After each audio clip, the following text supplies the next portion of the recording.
નમસ્કાર, CNBC બજારના money મેનેજરમાં આપનું સ્વાગત છે અને હું છું પ્રીતિ દલાલ.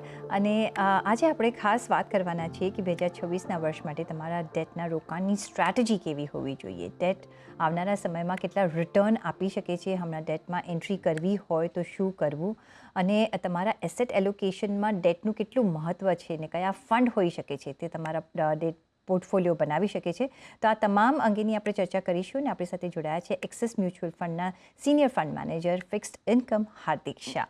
હાર્દિકભાઈ, ઘણું સ્વાગત છે આપનું આજના મની મેનેજરના શોમાં.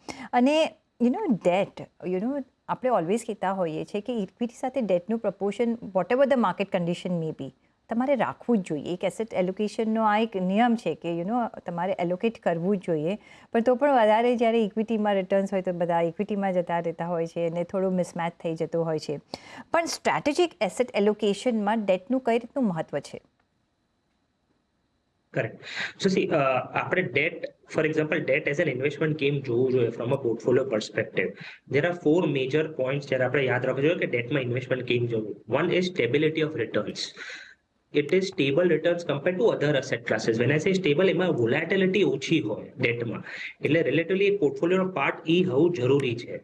બીજું છે આપણું પ્રેડિક્ટેબિલિટી ઓફ રિટર્ન્સ. તમે કયા ફંડમાં કયા ઇન્વેસ્ટમેન્ટ હોરાઇઝન માટે નાખી રહ્યા છો અને કયા YTMમાં ફંડમાં એન્ટર થઈ રહ્યા છો, તો તમને એક રફ આઈડિયા આવશે કે તમારા રિટર્ન્સ કેવા પ્રેડિક્ટેબલ રહેશે કે નહીં.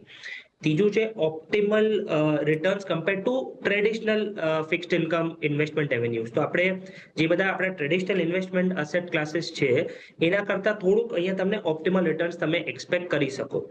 અને અત્યાર સુધી જો ટેક્સનું જે અત્યાર સુધી થોડુંક ડિસએડવાન્ટેજ હતું 2023 પછી જ્યારે ટેક્સેશન ઇન્ક્રીઝ થયું ડેટ મ્યુચ્યુઅલ ફંડ્સનું, એના પછી લાસ્ટ યર એક નવી કેટેગરી જે ઇન્ટ્રોડ્યુસ થયેલી fund of fund, in that category એ લોકોએ ટેક્સેશન બેનિફિટ પણ આપી દીધું. તો if you stay invested for 2 years તમને એમાં ડેટ ઇક્વિટી ટેક્સેશન લાગશે, વિચ ઇઝ 2 yearsનું 12.5% long term.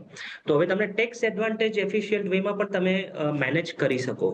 So all 4 factors put together, now debt can be seen as a strategic investment allocation. હવે જનરલી અમે લોકો શું પ્રિફર કરે કે વન, ઇન્વેસ્ટરનું શું રિસ્ક એપેટાઇટ છે, રિસ્ક એપેટાઇટ, અને સેકન્ડ ઇન્વેસ્ટમેન્ટ હોરાઇઝન કેવું છે. આ બે બહુ જ ઇમ્પોર્ટન્ટ છે ફોર ડેટ ઇન્વેસ્ટમેન્ટ. તમે અગર તમારા લાઈફ સાયકલના અર્લી સ્ટેજમાં છો, 20 years to 40 years for example, અને તમારા ઉપર લાયબિલિટી ઓછી છે, then your equity exposure should be higher compared to debt. So roughly આપણે કહીએ 80% ઇક્વિટીમાં રાખો, 20% ડેટમાં રાખો. અગર ફોર એક્ઝામ્પલ આપણી લાયબિલિટી થોડીક વધારે છે અને આપણે મિડ એજમાં છે, say for example 35-40 to around 50-55 years, ત્યારે આપણું ઇક્વલ વેટેજ હોવું જોઈએ ડેટ અને ઇક્વિટીનું.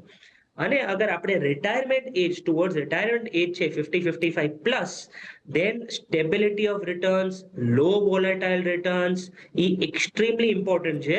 એટલે ત્યારે આપણું ડેટનું પર્સન્ટેજ એલોકેશન બહુ જ વધારે હોવું જોઈએ, મોર દેન 75-80%. So even today, to start with, strategic allocation debt નું as a portfolio આજની તારીખમાં you should have certain percentage. Yes, તો એક સર્ટન પર્સન્ટેજ ઓફ તમારું ઇન્વેસ્ટમેન્ટ ડેટમાં હોવું જ જોઈએ, જે તમારા ઇન્વેસ્ટમેન્ટ રિટર્ન્સને ગાર્ડ કરી શકે છે. ભલે તમને એમ લાગતું હોય કે ભાઈ અહીંયા તો બહુ લો રિટર્ન્સ છે, તો શું અમે કમાઈશું ને એના કરતાં હું વધારે ઇક્વિટીમાં નાખી દઉં. નો, એ તમારું વોલેટાઇલ અને થોડું રિસ્કિયર ઇન્વેસ્ટમેન્ટ થઈ જતું હોય છે. પણ જે હાર્દિકભાઈ, હું અત્યારના હવે જે ઇન્વેસ્ટરનું આર્ગ્યુમેન્ટ હશે કે હવે તો ઇન્ટરેસ્ટ રેટ ફોલિંગ સાયકલ છે, રાઈટ, અને હજી પણ ઇન્ટરેસ્ટ રેટ નીચે જશે જ, તો હું શા માટે અત્યારના રોકાણ કરું? ડેટ પોર્ટફોલિયોની અત્યારના હું જો મારે કન્સ્ટ્રક્ટ કરવો હોય તો હું ધીરે ધીરે કરું, over the period of time કરું, કે એક સાથે મારું જે રેશિયોમાં ઇક્વિટી છે એ રેશિયોના પ્રમાણે મારે જો ડેટ એલોકેશન કરવું હોય તો અત્યારના હું કઈ રીતના શરૂઆત કરું? લમસમ કરી દઉં કે ગ્રેજ્યુઅલી કરું? સો સી ડેટ જે સેબીની છે ને કેટેગરાઇઝેશન છે ડેટ મ્યુચ્યુઅલ ફંડ્સની. સો ડિપેન્ડિંગ અપોન આપણું ઇન્વેસ્ટમેન્ટ હોરાઇઝન અને રિસ્ક એપેટાઇટ શું છે એ પ્રમાણે તમે કોઈ પણ ડેટ મ્યુચ્યુઅલ ફંડ્સમાં ઇન્વેસ્ટ આજની તારીખથી ચાલુ કરી શકો. નાઉ generally interest rate cut cycle, already 125 basis points interest rate cut થઈ ચૂક્યા છે. So the best of the debt returns જે છેલ્લા વર્ષ 2 વર્ષમાં ડેટ રિટર્ન્સ મળ્યા છે દેટ ઇઝ બિહાઇન્ડ અસ. હવે આના તમે સ્ટેબલ રિટર્ન્સ એક્સપેક્ટ કરી શકો, પણ જે માર્ક ટુ માર્કેટ બેનિફિટ વાળા જે એડિશનલ રિટર્ન્સ હતા દેટ ઇઝ બિહાઇન્ડ અસ, એ હવે પાછા નહીં આવે. So from year onwards debt ઇન્વેસ્ટર્સે શું જોવું જોઈએ? અમે as a debt fund managers બે સ્ટ્રેટેજીસ રન કરીએ. વન ઇઝ ડ્યુરેશન અને one is accrual strategy. Duration strategy એટલે શું હોય? જ્યારે રેટ કટિંગ સાયકલ હોય ને ત્યારે અમે ડ્યુરેશન હાઈ ચલાવીએ. Higher the duration higher the returns. Now at the fag end of the interest rate cut cycle, જ્યારે આપણને ખબર છે કે ઓલમોસ્ટ સાયકલ પતવા આવી છે, લાસ્ટ 25 કદાચ ડિલિવર થશે, એના કરતા વધારે ઇન્ટરેસ્ટ રેટ કટ નથી, we shift to an accrual strategy. Accrual strategy એટલે શું? કે અમે 2 to 3 યર શોર્ટર મેચ્યોરિટી ના બોન્ડ્સ લઈએ વિથ હાઈ યીલ્ડિંગ, જેની યીલ્ડ વધારે હોય. સો ફોર એક્ઝામ્પલ, અગર આપણું રેપો રેટ અત્યારે 5.5% ઉપર છે, 5.25%, અને મને 2 years 3 years ના AAA PSU બોન્ડ્સ, જ્યાં ગવર્મેન્ટ ઓફ ઇન્ડિયાની હોલ્ડિંગ મોર દેન 50% છે, ઈ બોન્ડ્સ અગર મને 7% અને 7.05 7.10 પર મળે તો એ મારા માટે બહુ સારું અક્રુઅલ કહેવાય.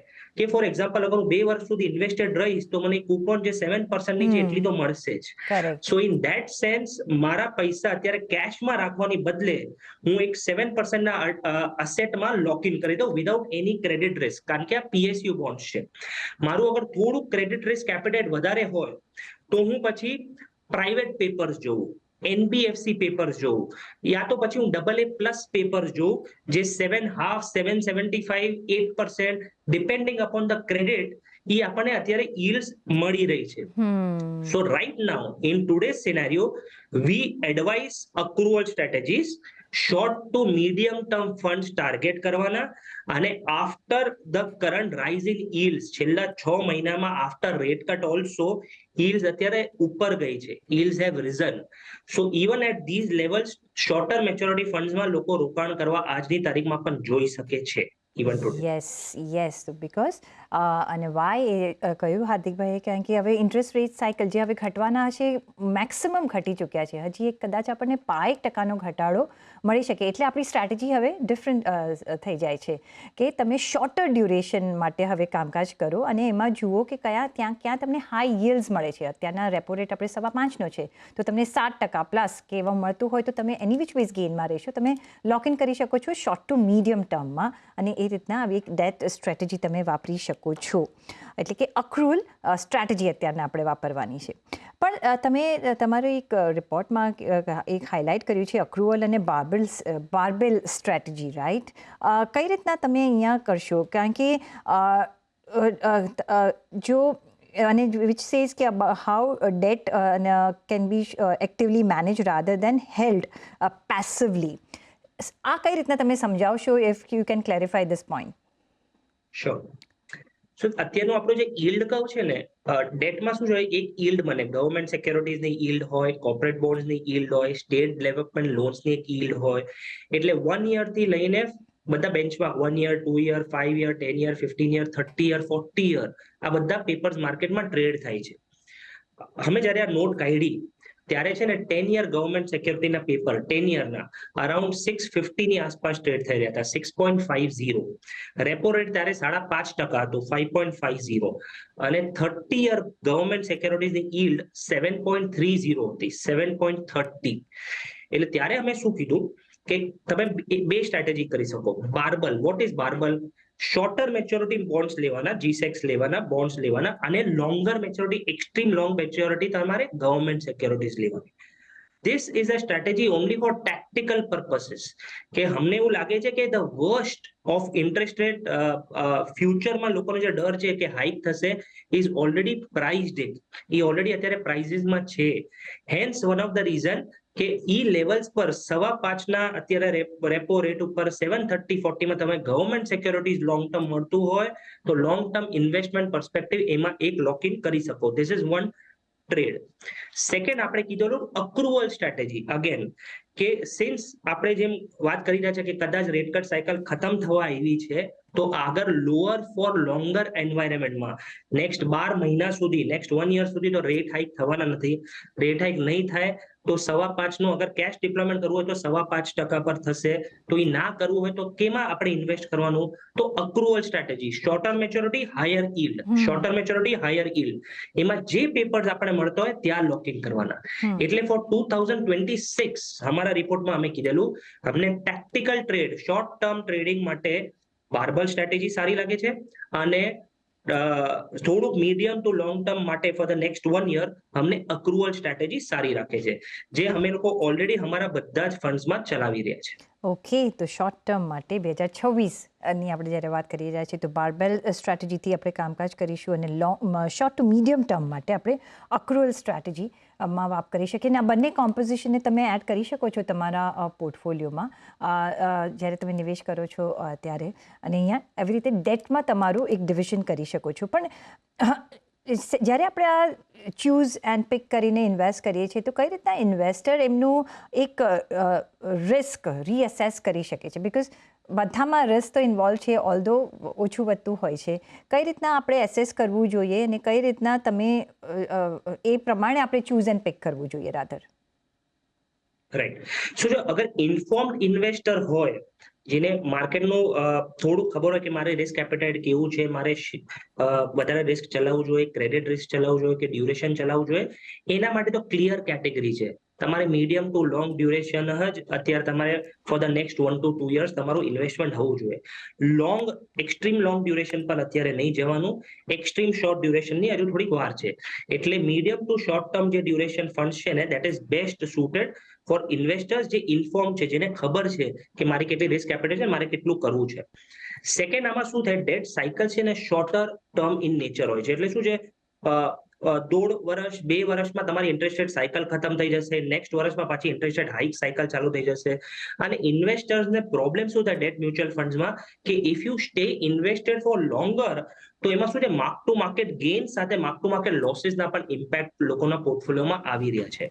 આ બધા જ માટે એક વન સ્ટોપ સોલ્યુશન છે, which is income plus arbitrage fund, જે બધા ફંડ મેનેજર્સ એક્ટિવલી મેનેજ કરશે એમના એન્ડ ઉપર, અને જે લેસ દેન 65% એમનું જે ડેટ એક્સપોઝર છે એમાં એ લોકો એમની જાતે સાયકલ્સ રમશે. સો ફોર એક્ઝામ્પલ, અત્યારે આપણે જેમ વાત કરી રહ્યા છીએ, લેસ દેન મતલબ 65% અને બિલો લોકોના બધા અત્યારે કોર્પોરેટ બોન્ડ ફંડ્સમાં રોકાણ છે. આ ફંડ ઓફ ફંડ સ્ટ્રક્ચર છે, તો એ લોકો એમની જાતે મેનેજ કરશે રિસ્ક. અને પછી ફોર એક્ઝામ્પલ કાલ ઉઠીને રેટ હાઇક ચાલુ થઈ ગયા તો બધા કોર્પોરેટ બોન્ડમાંથી પૈસા નીકાળીને મની માર્કેટમાં નાખી દેશે. આ ફંડ મેનેજર એમની જાતે આ ફંડ અંડરલાઈન ફંડમાં કરશે. સો એઝ એન ઇન્વેસ્ટર તમારે કોઈ હેડેક લેવાની જરૂરત નથી કે મારે ક્યારે ડ્યુરેશન સ્ટ્રેટેજીમાં નાખવું, ક્યારે અક્રુઅલમાં નાખવું, ક્યારે કોર્પોરેટ બોન્ડ સ્ટ્રેટેજીમાં નાખવું કે ક્યારે મની માર્કેટ સ્ટ્રેટેજીમાં નાખવું. That active calls will be taken by the fund manager. So આ જે વન સ્ટોપ સોલ્યુશન છે ને, એ બહુ જ સારું છે ફોર ઇન્વેસ્ટર્સ જે રિલેટિવલી નવા છે માર્કેટમાં, કે જેનું ડેટનું એટલું એક્સપોઝર નથી. તો એ લોકો માટે this is the best category, કે એમાં તમારે, અને પ્લસ સેકન્ડ એડેડ એડવાન્ટેજ આ કેટેગરીમાં છે ટેક્સેશન બેનિફિટ. જેમ મેં તમને પહેલા કીધું એમ, if you stay invested for more than 2 years તો તમને ઇક્વિટી ટેક્સેશન લાગશે, લોંગ ટર્મ 12.5% લાગશે. So this is another benefit to look into this particular category. તો યસ, એટલે તમને ટેક્સેશનમાં બેનિફિટ થઈ શકે છે, માર્કેટ રીએડજસ્ટમેન્ટમાં તમને એક બેનિફિટ થઈ શકે છે, અને આ બધું હેડેક આપણે નહીં લેવાનું, આપણે મ્યુચ્યુઅલ ફંડ અને આપી દેવાનું, એ લોકો આપણા માટે નિવેશ કરશે ને, એટલા જ માટે આપણે ઇન્કમ પ્લસ આર્બિટ્રેજ ફંડ્સમાં પણ નજર રાખી શકીએ છીએ. આપણે વધારે પણ ચર્ચા કરીશું, પણ લેવાનો છે મારે અહીંયા બ્રેક. તો બ્રેક લઈને પાછા ફરીશું, જોડાયેલા રહેજો અમારી સાથે.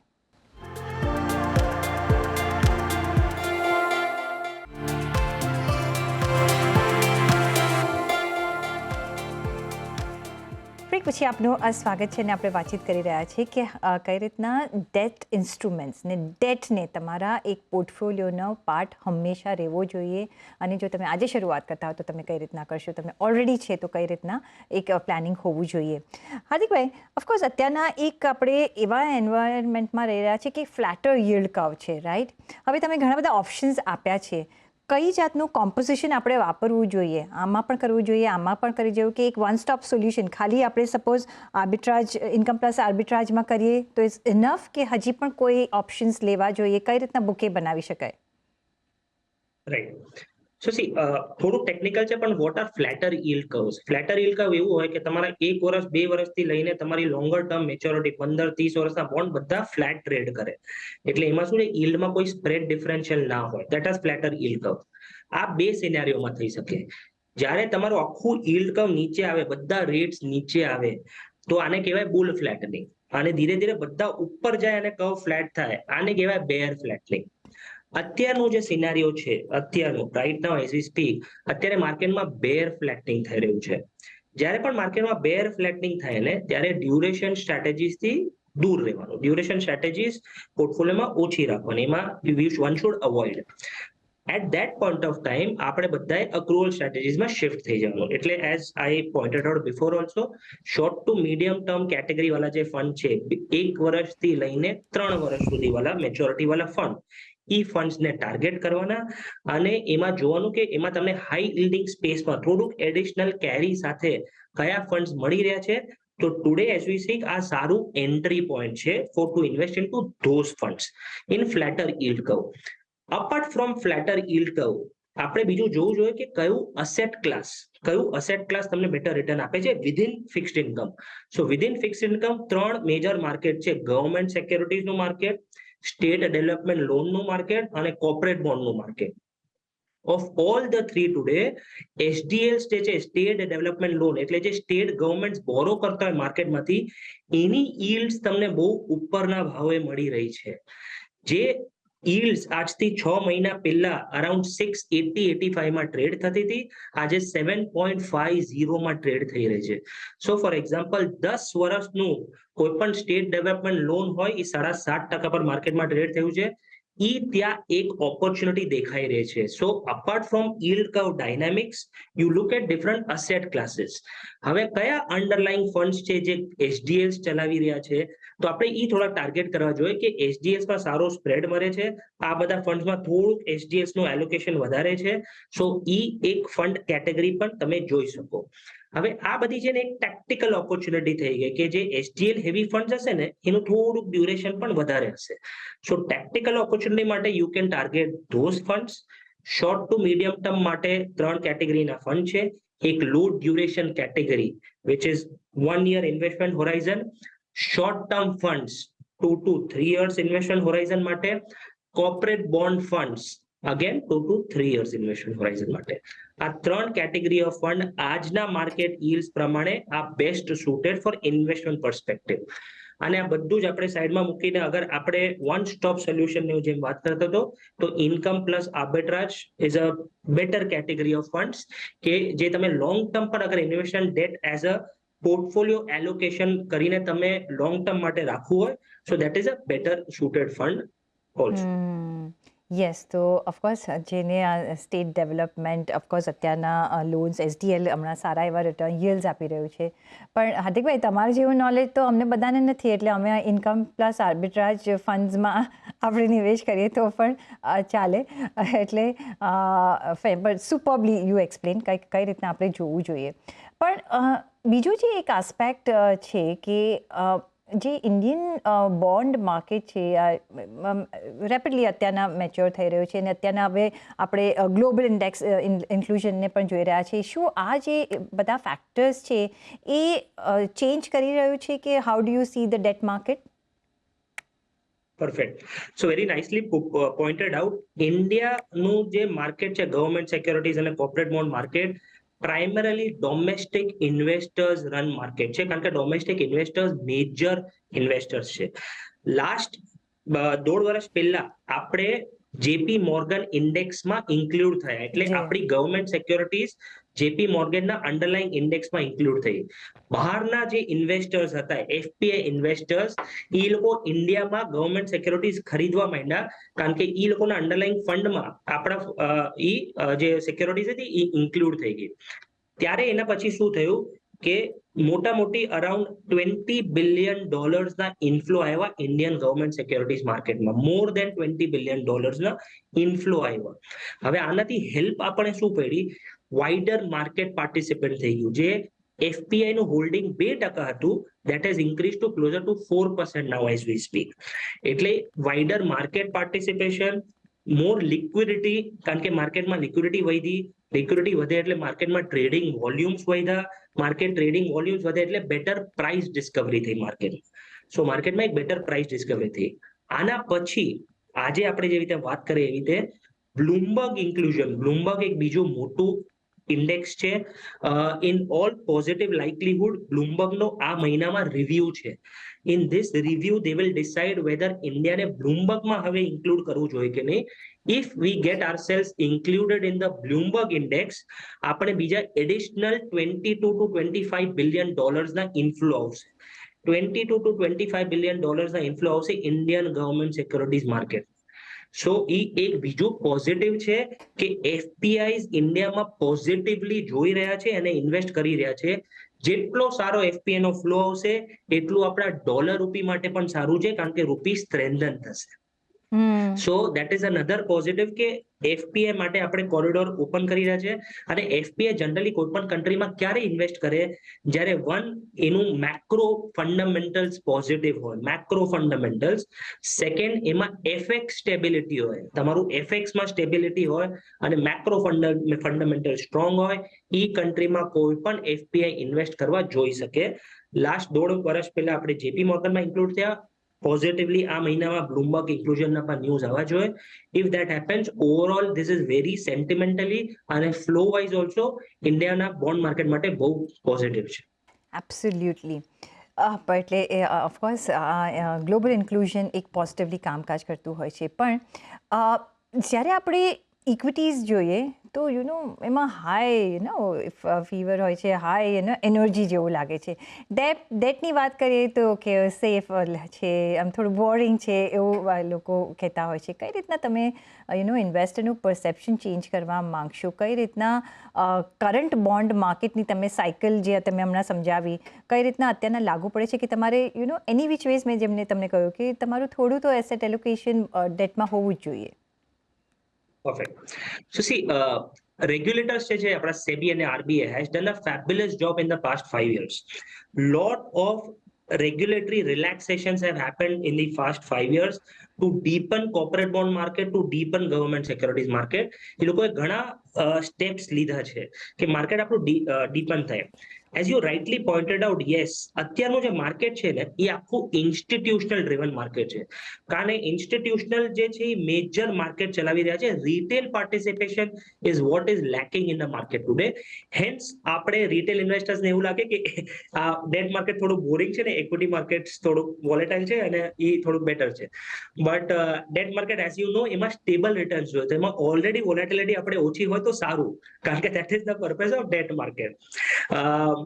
Yes, as you rightly pointed out, અત્યારનું જે માર્કેટ છે, ફોર એક્ઝામ્પલ ગવર્મેન્ટ સિક્યોરિટીઝનું એક્ઝામ્પલ આપું, જે ટોપ 3 સિક્યોરિટીઝ છે ગવર્મેન્ટ માર્કેટમાં, એ almost 85 to 90% of the volumes થાય છે ખાલી ટોપ 3 સિક્યોરિટીઝમાં. એટલે અત્યારનું વોલ્યુમ્સ વધે છે પણ કોન્સન્ટ્રેશન હજુ વધતું નથી, કોન્સન્ટ્રેશન હજુ લિમિટેડ છે સ્ટોક્સમાં. Same goes for corporate bond market, same goes for state development loans, કે થોડુંક રિલેટિવલી ઇલિક્વિડ માર્કેટ છે. Now because of regulatory relaxation શું થયું છે ઓફ લેટ, કોર્પોરેટ બોન્ડ્સમાં ટ્રેડિંગ વોલ્યુમ છેલ્લા 2 વર્ષમાં બહુ વધી ગયા છે. Corporate bond na issuances in the past 2 years have also gone higher. Same goes with HDLs also. HDLs ના issuances વધ્યા છે, HDLs માં wider market participants વધ્યું છે અને લોકોનું હવે ધીરે ધીરે ઇન્ટરેસ્ટ આવી રહ્યું છે. અંડરલાઇંગ ફંડ્સ મેં તમને જેમ કીધા એમ, અગર મ્યુચ્યુઅલ ફંડ્સમાં લોકો એચડીએફમાં નાખી રહ્યા છે, ત્યાં રિટેલ ઇન્વેસ્ટર્સનું પણ રોકાણ વધી રહ્યું છે. એટલે નેટ અત્યારે લોકોને જેમ જેમ વાઇડર માર્કેટ ઓપન થશે એમ થોડુંક સ્ટેબલ રિટર્ન્સ અને પોર્ટફોલિયો ઇન્વેસ્ટમેન્ટ પર્સપેક્ટિવ લોકો ડેટ એઝ એન ઇન્સ્ટ્રુમેન્ટ જોતા રહેશે, તો લોકોને date as an investment class પણ થોડું બેટર લાગશે compare to equity. The only negative year as far as that is concern compare to equity, જેના લીધે લોકોને બોરિંગ લાગે છે, એ જે ટેક્સેશન ડિફરન્સ છે. કારણ કે એમાં શું છે, ડેટનું તમારું લોંગ આપણે ટેક્સેશન ગણીએ શોર્ટ ટર્મ, તો it is more of slab rate, અને ઇક્વિટીમાં તમને એ થોડુંક બેનિફિટ મળે છે. Same goes for long term taxation also. હવે એક નવી જે કેટેગરી આવી છે એના કારણે ઈ પણ to an extent has been taken care of for retail investors.